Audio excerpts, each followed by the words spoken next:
Dear students, welcome to Business Studies class.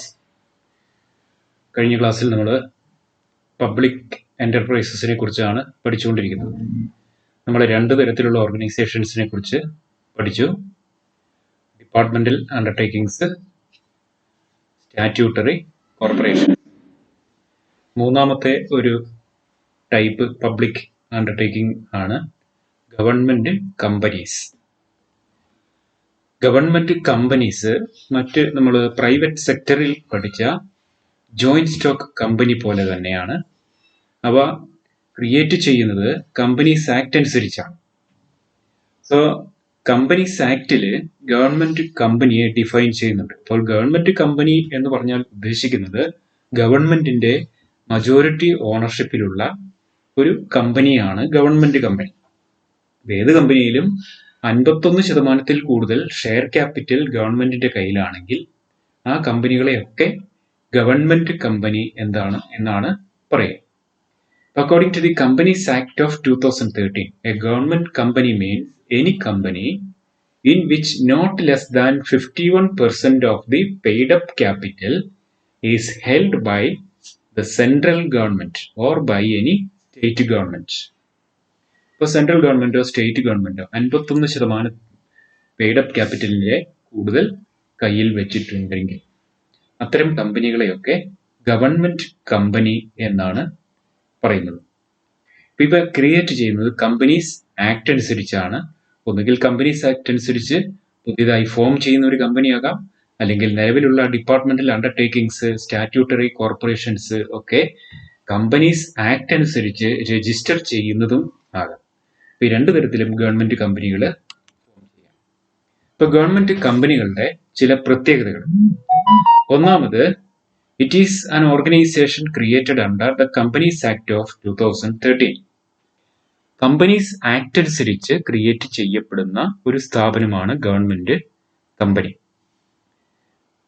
രണ്ടാമത്തെ പ്രത്യേകത, the company has A statutory existence or separate legal existence. നിയമപ്രകാരം സ്വതന്ത്രമായ, നമ്മൾ കമ്പനിയുടെ ഫീച്ചർ പഠിച്ചപ്പോൾ പറഞ്ഞു, ഒരു ആർട്ടിഫിഷ്യൽ പേഴ്സൺ ആണ് എന്ന് പറഞ്ഞു.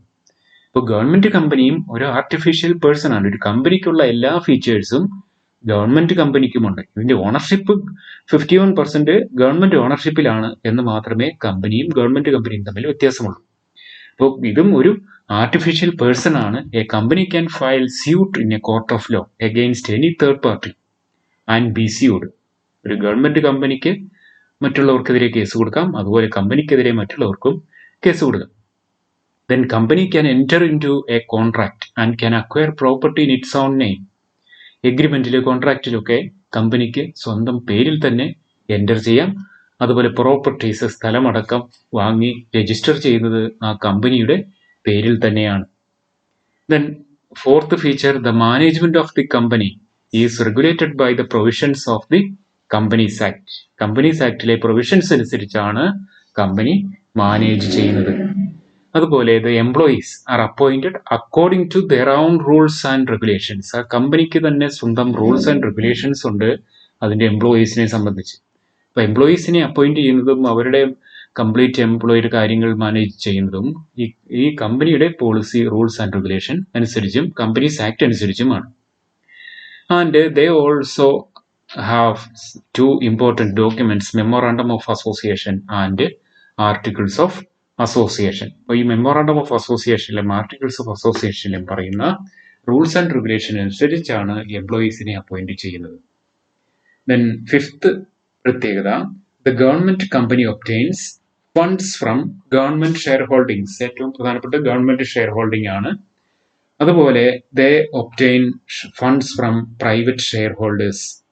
ഒരു ഗവൺമെന്റ് കമ്പനി ഫോം ചെയ്യുന്നത് തന്നെ അത് പ്രൈവറ്റൈസ് ചെയ്യുക എന്ന ഒരു മെയിൻ ഉദ്ദേശവും കൂടിയാണ്. അതായത് ഷെയർ വിൽക്കുക, അല്ലെങ്കിൽ ഡിസ്ഇൻവെസ്റ്റ്മെന്റ് എന്നൊക്കെ കേട്ടിട്ടുണ്ട് അല്ലേ? അതിനെതിരെ നമ്മൾ ഗവൺമെന്റ് കമ്പനികളുടെ ഷെയർ വിൽക്കുന്നതിനെതിരെ കേരളത്തിലൊക്കെ വലിയ പ്രതിഷേധവും വരുന്നുണ്ട്. അപ്പോൾ ഈ ഷെയർ വിൽക്കുക എന്ന ഉദ്ദേശത്തോടെയും കൂടിയാണ് ഗവൺമെന്റ് കമ്പനികളാക്കി പല സ്ഥാപനങ്ങളെയും മാറ്റുന്നത്. അപ്പോൾ ഇവർക്ക് ഫണ്ട് ഒബ്റ്റെയിൻ ചെയ്യുന്നത് ഇവിടുന്നാണ്, ഗവൺമെന്റിന്റെ ഷെയർ ഹോൾഡിങ്സിൽ നിന്ന് ഫണ്ട് റേസ് ചെയ്യുന്നു. അതുകൂടാതെ they can raise funds from private share holders also.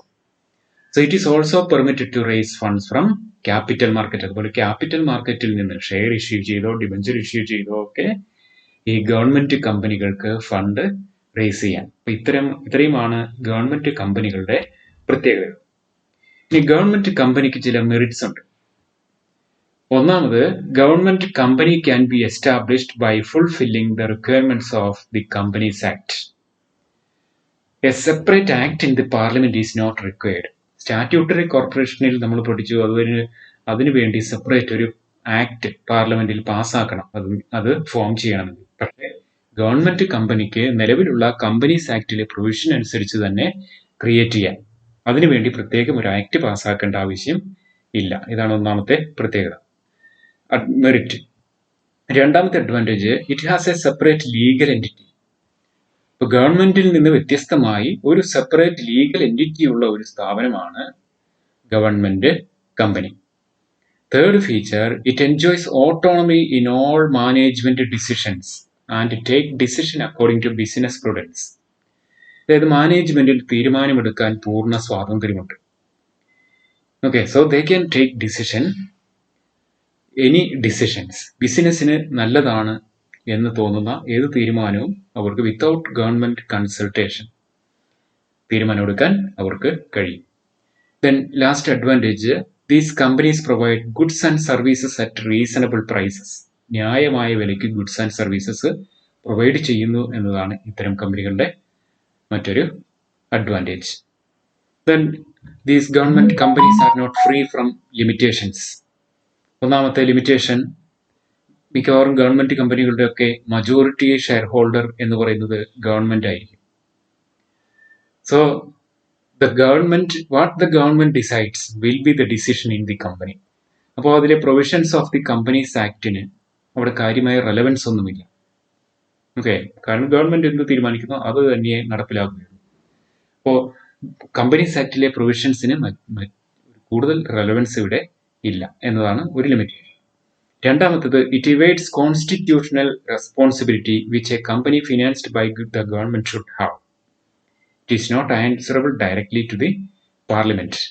അപ്പോൾ ഗവൺമെന്റ് ഫിനാൻസ് ചെയ്യുന്ന ഒരു സ്ഥാപനം അത് പാർലമെന്റിനോട് ആൻസറബിൾ ആയിരിക്കണം, കാരണം ഫിനാൻസ് ചെയ്യുന്നത് ഗവൺമെന്റ് ആണ്. പക്ഷെ കമ്പനി പാർലമെന്റിനോട് നേരിട്ട് ആൻസറബിൾ അല്ല എന്നതാണ് ഇതിന്റെ രണ്ടാമത്തെ ലിമിറ്റേഷൻ. മൂന്നാമത്തേത്, the management and administration rests in the hands of the government. So ഈ ഗവൺമെന്റ് കമ്പനിയുടെ മാനേജ്മെന്റും അഡ്മിനിസ്ട്രേഷനും അത് ഗവൺമെന്റിന്റെ കയ്യിലാണ്. ഗവൺമെന്റ് നോമിനീസ് ആയിരിക്കും ബോർഡ് ഓഫ് ഡയറക്ടേഴ്സിൽ ഉള്ളത്. So the main purpose of government company registered under the Companies Act is defeated.